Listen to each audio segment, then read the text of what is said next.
Welcome, everybody. The mic actually works tonight. We had some issues with this last night. A number of different people will be stepping up here tonight, and so I figured it'd be best if I started up here to set the tone. This is where we go. It's a pleasure to come together with you as we celebrate 40 years as a church organization. And it truly is a privilege to see a lot of people. I feel like I've said these same words to the same people several times already, but we have some new ears here tonight. But it is a treat to have all of you here, and you are a blessing in my life personally, and I know that you've blessed others in this congregation. I want to thank every one of you for coming, and we'll be naming these one by one here in a few minutes. I gave some special thank yous downstairs earlier to the several people that were very instrumental in putting on the meal and actually putting on the whole program. I would like for us to just take a moment and give Kay Ashley a hand.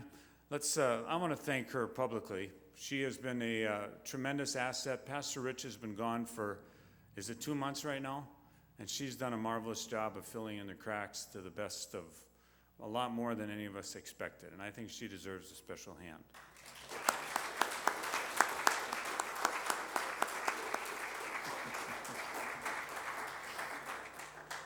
And as always, if there's any questions, just see Kay Ashley. I'd like to begin the evening by singing a song. There's something that all of us love about singing. That's the one thing that has always drawn me into a church, is singing. And we've chosen a song that's kind of a theme for this weekend, Great is Thy Faithfulness. It's actually hymn number 43. There's 3 verses, or the words are going to be on the screen. So let's all stand. I'm not a chorus leader, so I'm going to step back and we'll sing to the cross.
Thank you. You may be seated.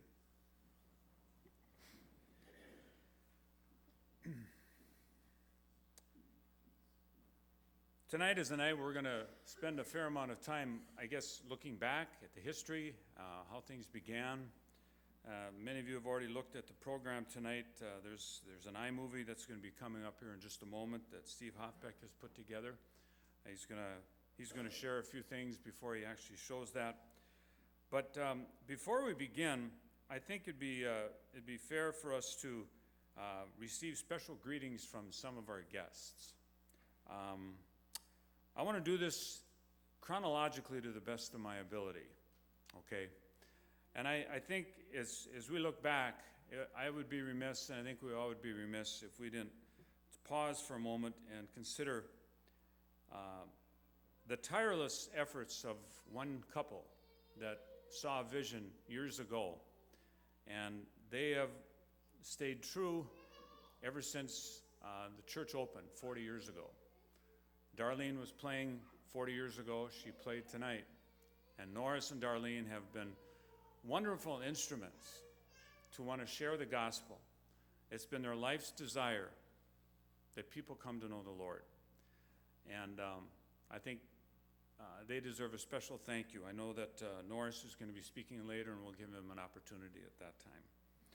Our first pastor that served, full-time pastor, was Pastor Erickson.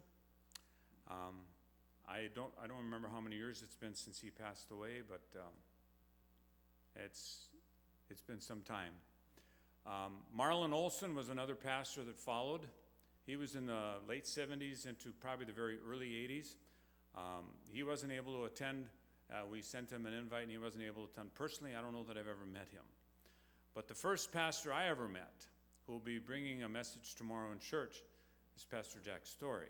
Jack and his wife Carol are here. Pastor Jack served for a number of years. Actually, when he left this church, he went out to Marysville, Washington, and served the church there. And then I think you jumped into Portland someplace. Yeah. And Jack and Carol, their son Todd, and they have 3 grandchildren. I'm so thankful that they were able to come and share with us. So I'm going to give Jack a chance to come up and bring a special greeting.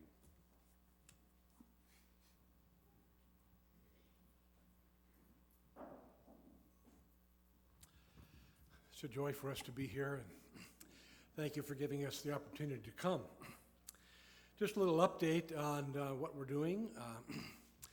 Sometimes we make our plans, and God has other ideas. And I realized about 3-4 years ago that the pace of the pastorate was getting to me, and it was time for me to consider doing something else, maybe even retiring. So we had someone come out to take over for me in July of 2008.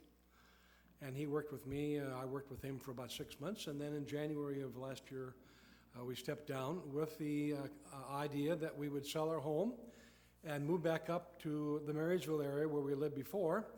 And in fact, there was a church there that was looking for someone part-time. And in fact, we're waiting for me for a while to get the house sold. Well, it's been on the market for 1.5 years, and we haven't sold it. So there we are, still in Portland. And because of finances, I needed to find something to do. So pretty hard to get a job when you're over 65. But I got a job pounding the pavement in a security agency for a while. And then working for the same agency, I actually ended up in being a concierge at a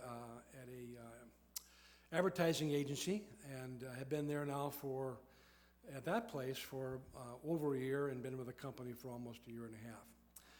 And God has been so faithful to us in providing for our needs, and we're still waiting to sell our house, but right now God has other plans for us. I was just sharing with someone about how great God's grace is, and we're going to be talking about that tomorrow morning, but the fact that Carol and I can be content. We had our plans, and the plans aren't coming to fruition, but we still are content. And that is God's grace coming to us. I'm going to read to you just a verse from Proverbs. And before I do that, I want to say this. It's God's grace that this church is still here, because the church had 4 pastors in a row right out of seminary. And for over 20, I think, for over 20 of the 40 years, this church has been pastored by rookies. And Helen shared some last night with what I feel. Grateful to God for this church. But I cringe when I look back at what I didn't know and the problems that you probably knew were there and I never saw because I was so green on the job. And I was reading this in Proverbs, and it really fits. It says, "The glory of the young is their strength." Boy, I could do a lot of things then that I can't do now. "The gray hair of experience is a splendor of the old." I told Norris last night, I'd like to be able to start over and be a pastor starting all over with what I know now. It would be a lot easier. The verse I took when I graduated from seminary that I almost selected for my text tomorrow, but I'm doing something else, was in 2 Timothy, Paul writes, and he says, "If we are faithless, he remains faithful, because he cannot deny who he is." God is so faithful. And you have been so faithful in supporting your pastors over the years and loving them and caring for them. And this is a great place for a greenie to come out of seminary and to be. And I just thank you for that grace. I want to leave you, see, I can be a short story. I'm going to leave you with these familiar words that really is my prayer for you from Ephesians, the 3rd chapter. And I was reading this maybe about 2 months ago, and I said, I've got to share this with the people I love so much here in Barnesville. When I think of the wisdom and the scope of God's plan, I fall on my knees and I pray to the Father, the creator of everything in heaven and earth. I pray that his glorious, unlimited resources, through them he may give you mighty inner strength through his Holy Spirit. And I pray that Christ will be more and more at home in your hearts as you trust him. May your roots go deep into the soil of God's marvelous love. That's a whole sermon right there, isn't it? May your roots go deep into the soil of his marvelous love. And may you have the power to understand, as all of God's people should, how wide, how long, how high, and how deep his love really is. May you experience the love of Christ. Though it is so great, you will never fully understand it. Then you will be filled with the fullness of life and the power that comes from God. Now, glory be to God. By his mighty power at work within us, he is able to accomplish infinitely more than we would ever dare ask or hope. May he be given glory in the church and in Christ Jesus forever and ever through endless age. Amen.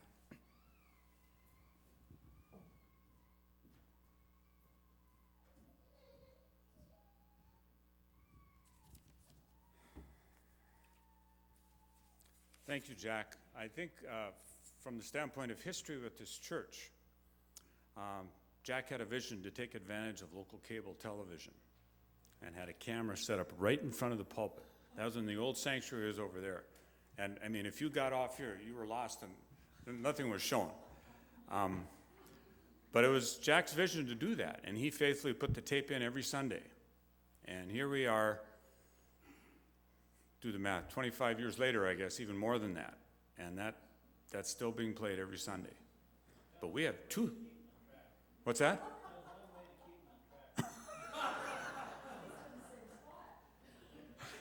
But now we have 2 camera angles, so I mean. I just say something, that wasn't my vision. I picked up on it, but it was the couple. Bill Graham. Oh, yeah. He had this camera, and I thought, well, let's try it, you know? So, one of the first Sundays, we were watching in the afternoon. I can't remember who it was. I don't know if it was you or Lisa. But you came to She came over to our house, and we were watching, and just this little black and white camera. I mean, it didn't pick up anything. And she said, "Man, you look just like Hitler."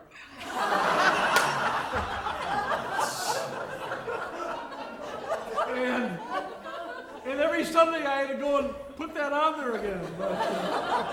And then we got a color camera that went in the balcony. Maybe after about a year or so, we got a color camera in the balcony, and they could zoom in, and then things got a little bit better. Then I think I look like Donald Duck, but anyway. Anyway, thank you. Well, you're going to hear my version of history right now, because after Pastor Jack was here, we had an interim pastor, Bob Wallen, and he served with us for 6 months, give or take a few months. And then we had this young insurance agent out of Iowa, and come with 4 young children. Dennis and Helen Dorenkamp moved here, and have fond memories with them. Dennis is going to be bringing a special greeting here tonight, so I'll save it for that time. But they served in our church here with us for, was it about 5 years, 4.5 was it? Until about the early 90s. It was Dennis's vision to build this addition to the church. It was part of his great vision. And chips all seemed to fall in the right place. And it was during his ministry here that we built this addition. And obviously we're very thankful for your efforts and the way God laid this on your heart and helped to lay it on our hearts to put this together. So again, from the historical perspective. And then after he left here, he went to Arizona, served down there for a while, and then he came back up to Moorhead. And I've lost track. I hope you can bring us up to speed a little bit with all the different steps. Following Dennis's tenure, we had Rick Bridston, who served here for 6 to 8 months. Rick Bridston was a tremendous pulpit preacher. Goodness, he was good up here. And I say that not to take away from anybody else, but that truly was his gift. And when he was preaching in the church, we didn't want him to leave. We didn't even start searching for a pastor. And finally, he put the pressure on the joint board. He said, "You need to move because I'm out of here on this date." That's basically what he told us. And also, I think I should mention about in that time frame as well, that's about the time that Alan and Margaret Shaner accepted a call. Now, Alan never did serve as a pastor here, but he served on our elder board, and he went to seminary when he was attending church here. And he, as many of you heard him last night, and they're going to be bringing us a special music number soon. But they went to Grand Forks, and recently they've been serving in Bismarck for roughly 15 years. And we'll be hearing a song from them in a few minutes. Following Pastor Bridston's time here, Pastor Gary Knack, a young man, came out of the seminary. Gary and Gwen came here. They weren't able to be with us. Gwen sent a special reading, or special greeting, I should say. And I'd like to read this to you. This is what she said. "Congratulations to Hope LBC on your 40th anniversary. May the Lord bless the festivities this weekend as you give thanks and remember all he has done in the Barnesville Church and the many lives touched through the outreach of the church. Not too long ago, I ran across some old slides, ancient technology, I know, of a herd of grade school students running down 5th Street on their way to attend Wednesday release time at BLBC. There were pictures of the Bible story time, crafts, treats, and finally the wild and crazy dodgeball game in the basement. That brought back a flood of memories by the many ministries and devoted families at the church in Barnesville. God is ever faithful and so very gracious. I pray he continues to richly bless the Hope LBC family. Love, Gwen." The Knacks left here about in 1999, I think it was. Following that time, we had another interim pastor that came in, and he's with us. I would love to hear a message from the interim pastor at that time. Jim Olson. Now. Jim Olson served in the interim capacity for, 6 months? Or something like that. Until we called on, except for the interim, we called on our first pastor that had experience. That was Pastor Rich. Is Karen here? Because she's going to give a speech. I knew she'd walk out if I said, no, I'm just kidding. She'd walk out if I said that to her. As you know, Pastor Rich is finishing up the adoption process. Little Ian is their new child from Ecuador, and he is scheduled to be home on October 1st. But he wasn't able to get back here in time for this event. You've probably seen some of the kids walking around. There's Britta walking out there. Sophie's waited the tables for us. Karen and Isaac were both here earlier. But Pastor Rich regrettably couldn't be here. Obviously he wanted to, but he couldn't be here tonight.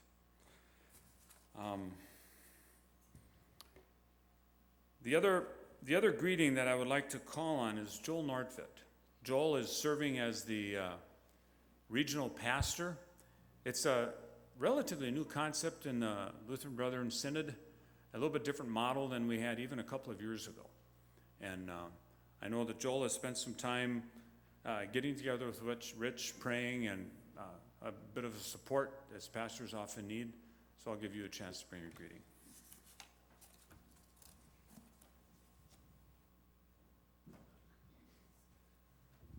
Thank you. It's really a delight to be with you to celebrate the 40th anniversary of this church. I also want to bring greetings from the Central Region. Actually, I represent the Central Region, which are the 35 churches in Minnesota, Minnesota, Iowa, Wisconsin, Illinois, and West Fargo. But it's a delight to be here. I have had some wonderful conversations with Pastor Rich, and it's just encouraging when I talk with him because there's so much health and good things happening here. And it's been a joy to kind of watch from a distance.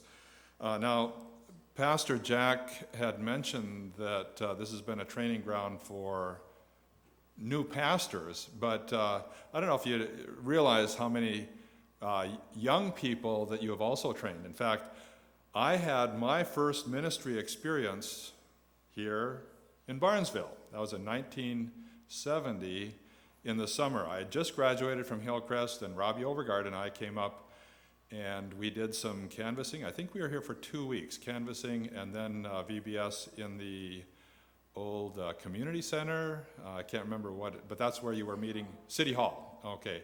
And that was my very first, that was right at the beginning of the summer, and we spent the summer doing what turned out to be the first of the summer servant teams that developed later, but that was in its infant stages. But I appreciate the opportunity that you took to train me, and I think we stayed at the Johnsons, or maybe it was, okay, yeah, okay, but I remember we had dinner over at your place anyway. So anyway, it's just wonderful to see God at work through you and those who have gone before you, and it's not just looking back, but also looking forward as God's faithfulness will continue. And I was looking at a verse today from Isaiah chapter 25, the first verse. O Lord, you are my God. I will exalt you and praise your name, for in your perfect faithfulness you have done marvelous deeds, things you planned long ago. And these deeds have been taking place over the last 40 years, and I pray that you will see God's faithfulness at work over the next many years of the ministry of hope. Thank you.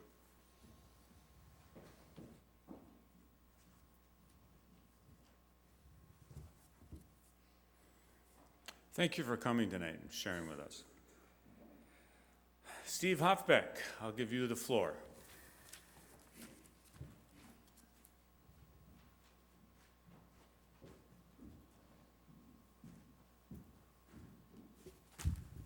Good evening and welcome to the 40th anniversary celebration. And I so much wish to thank Norris and Arlene for their hard work in putting together the 40th anniversary. I can see why things worked out at the beginning because you really know how to work. So from the very first committee meeting at their house when we had, I think it was caramel rolls. I remember that well. But I'd like to start out with an odd quote that has nothing to do with the film. Days pass and the years vanish, and we walk sightless among miracles. Lord, fill our eyes with seeing and our minds with knowing. That's from the Shabbat. We are the people of hope, and every time I see that poster, I love it, because if you can keep hope in your hands, you can keep on taking the next steps in your life. And for our eldest daughter, Leah, she always had the word hope, and she put it on her Mercury Tracer car on the steering wheel. And somehow, it was exactly the word that she always needed and she always wanted. And the Lord has fulfilled her hopes. And I think it's so neat when you see something like that in life. And what we're going to see in the film is only an outline, it's only a sketch, because the real history is what you, the preachers, the pastors, the early leaders of the church, are going to tell us tonight. So this is only a sketch, it's only a timeline, it's much like the timeline out in the hallway. In fact, exactly. But remember, the church is not a building. You are the living stones, not the Livingston, the living stones that make up the church, and Christ is our cornerstone. And so I thank you, Norris and Darlene, very much for helping out with all of this. And also Kay Ashley, who has worked so hard on this to get all these photos together. And then the photographers, who are many, Doug Royce, Britta Iverson, Karen Iverson took photos. Barb Moe, I think some of these are yours too. Kay Ashley, some of these are yours also. I took a few, but not very many. And so this is a chronicle of the joys and sorrows in our church family, but it's very brief. But especially, it is a picture of the people so much, because we are working out the history all the time. It is the story of our church. And especially, I wanted to think of and remember Donald Swenson when we first came here back in 1998. And he always was such a kind-hearted soul, and we appreciated him so much. And he welded a trailer hitch on my car, and I very much appreciated that. And then, as we take a look at the joys and sorrows, we will see joys, we'll see some sorrows as well. And then he was gone too soon, as far as I was concerned. And then Joe miraculously lived through all of this. And then you think of the word hope as you get through those things. So I want you to really remember our brother Donald Swenson as we look at this. I should have asked for more photos, and I only had the church photo, but you'll see Joe and you'll see Eric in there. I tried to get all of the recent people of hope in here. However, there may be some people who are not in it. And as the filmmaker, I will not be in this one at all.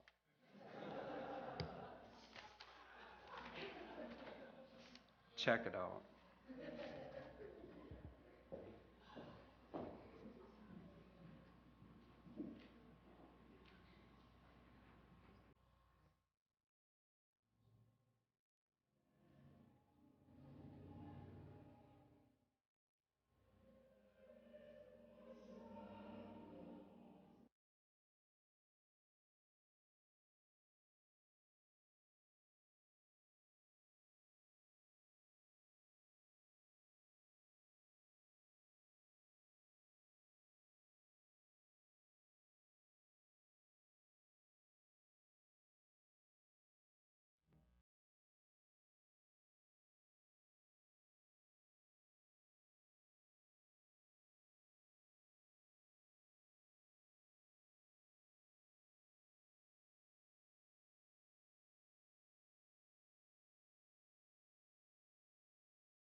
thought we could show you another map of Ecuador, all these lines and so on. But anyway, here's Ecuador.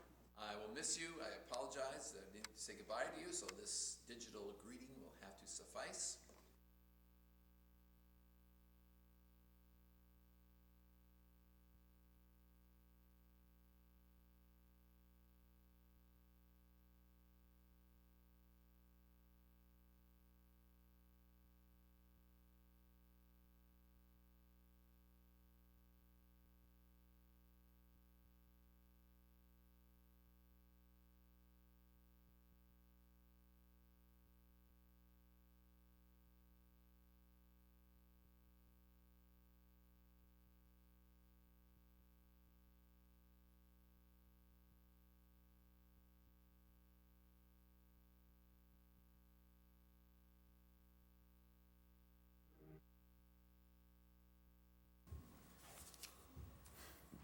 Definitely, thanks for your work, Steve. Just a little bit of your personality came out in that. It really is something to look back, and that's a neat way to do that. Thank you very much. Special music, as I was sitting there watching that, I was thinking about Alan and Margaret Shaner. Even though they didn't serve as official pastors, I don't think we've ever had a time in our church history that we've actually put together cantatas. Alan, you directed, I know, one, or was it two Easter cantatas? There's two of them.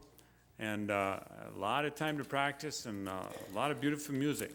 And so you definitely gave a lot of time to that, and we thank you. Your music ministry was a tremendous blessing to our church. I'm thankful you guys can come and share a special number tonight. Thank you.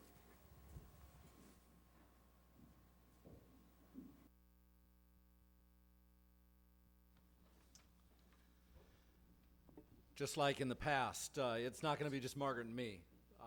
As we always involved our kids in the past and had them stand in front, Tammy is again, and also two of our granddaughters. And as we've enjoyed sitting this evening and remembering, reminded of it's all that's happened, all that we saw in the video, all the memories that are flooding over us are all gifts from God.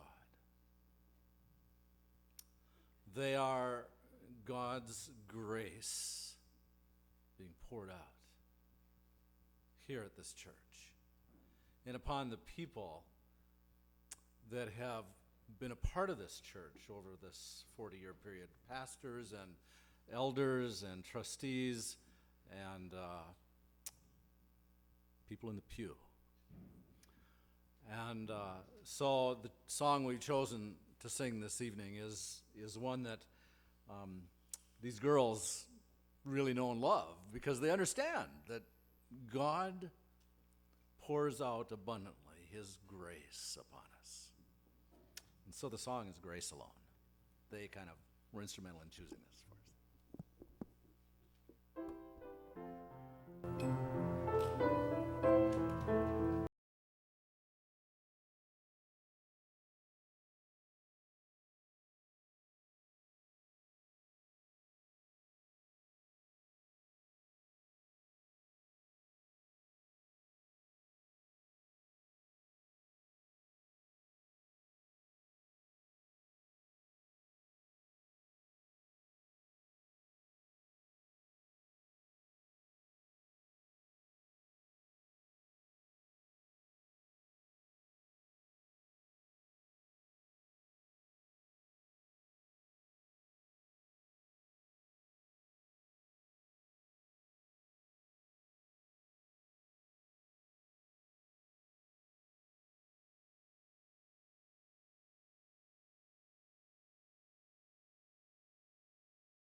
Pastor Dennis, I'd like to have you come up here in just a moment. A couple sweet memories I have. I could almost summarize it in one word, is hospitality. I remember when they left here, it was the same day we bought our little dog Molly, and we had to run by here after we bought the dog and show them before they left the next morning. We pulled up outside the parsonage, and their moving van was full. They were taking off first thing in the morning. And Helen said, "You've got to come down to Arizona and see us." Little did she know, within the next 2 years, 6 Moes would come traipsing into Phoenix area. And they gave us a place to stay for, I don't know, it must have been close to a week. And they made you feel like kings and queens. What a tremendous gift that was. The other thing that I've never seen anything quite like it before, but nobody could stop Dennis Dorncap's step-back jumper on the basketball court. Have you still got it?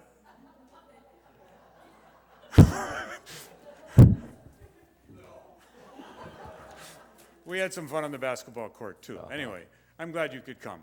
Come and share. All right.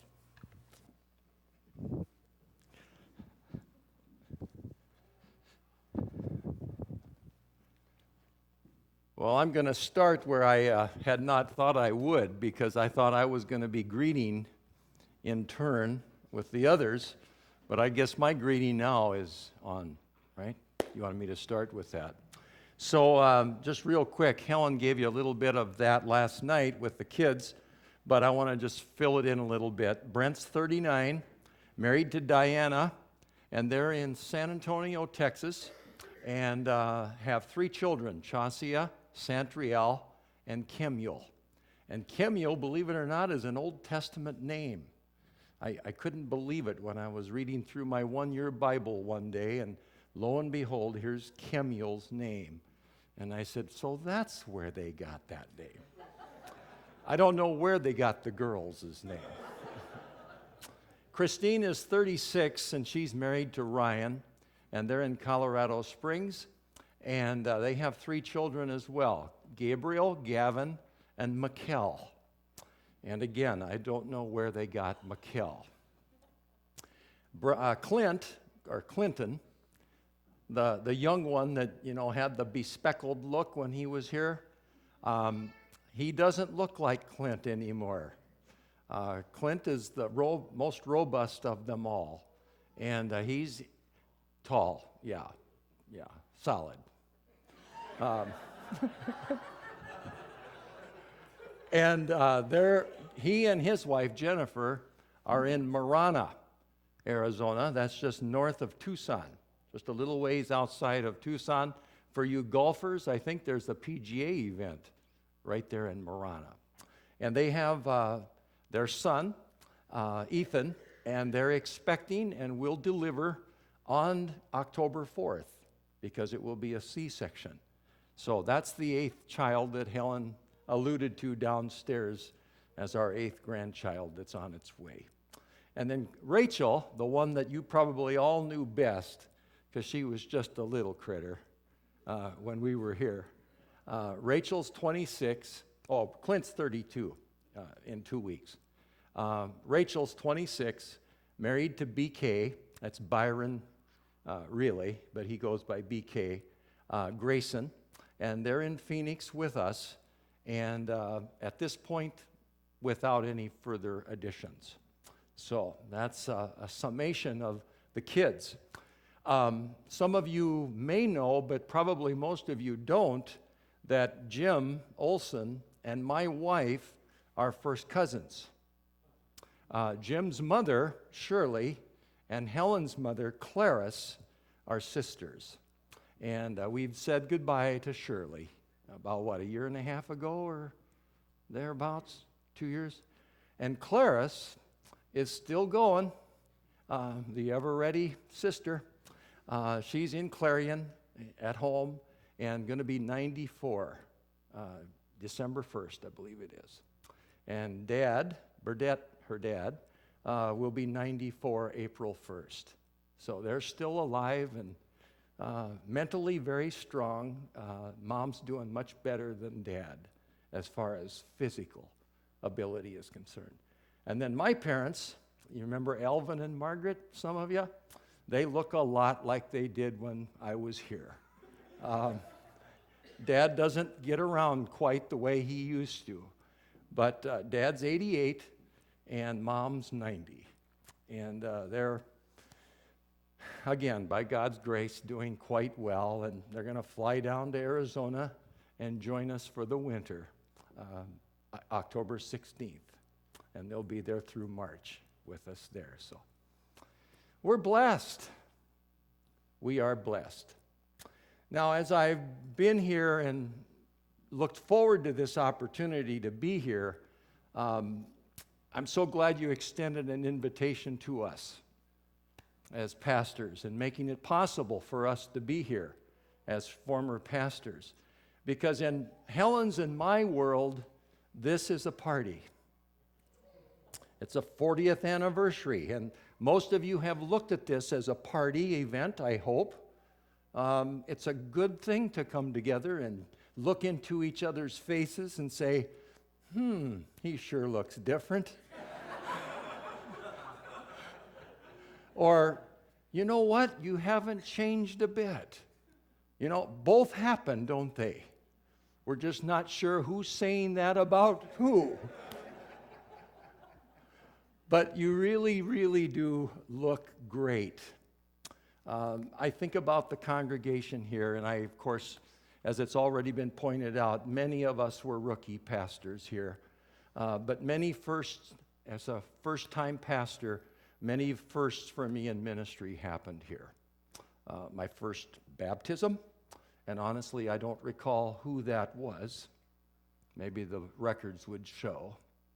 I'm sure they do. I remember baptizing the 72-year-old mother of the older couple that attended when I had biblical foundations in their home.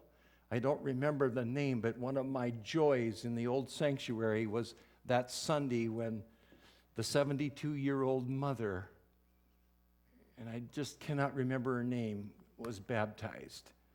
That was a joy for me. My first wedding I ever performed was here. And the couple I married are here. And it's Kurt and Julie Cassette right there. And they told me that it was a good thing that they were married here. And I can see that that's by far very true. I miss some people tonight, though. In looking over the congregation, I miss some. Some that I'm looking forward to talking to later. I don't know that I'm going to get to catch up to them here. Don Swenson. Don used to sit right over in the old sanctuary on the left side of the congregation, about 3 rows back. And Don had the best note that anybody I know could sing. He had one note, and he sang that note to the top, didn't he, Sophie? Don loved to sing. He loved to praise the Lord. And as I left this church, it just became something I embraced more and more and more as I remembered back. Boy, did Don love the Lord. And it came out so much because he could care less who was standing next to him. He was going to praise his Lord. I miss Deb Johnson tonight, too. I remember Deb had that quiet, reassuring smile, kind of like her older sister, Bernice Sunby, that we heard about last night. Bernice would just kind of, I think she was smiling as she'd look up at me and you, and then kind of give that little grin and little chuckle sometimes. And we had fun driving by where she used to live today. And I think is it a very blue house today? I think it's almost right by the creamery. Well, I heard she went to the creamery, but before the creamery. But it was so fun as we meandered around Barnesville, and we got to see and remember some of the people and where they lived, where you lived. And it's fun to look out tonight and to see some of you back. Some of you that we didn't get to know as well as all of you, but that were dear. And you had a very big part in this church and its life. I think it's been a little bit, well, what's the word? I think we've overlooked a little bit some people. And not that it's going to happen for sure, but I'm just going to take the risk and make sure it doesn't happen. If you were an elder, if you've been an elder in this church, would you stand?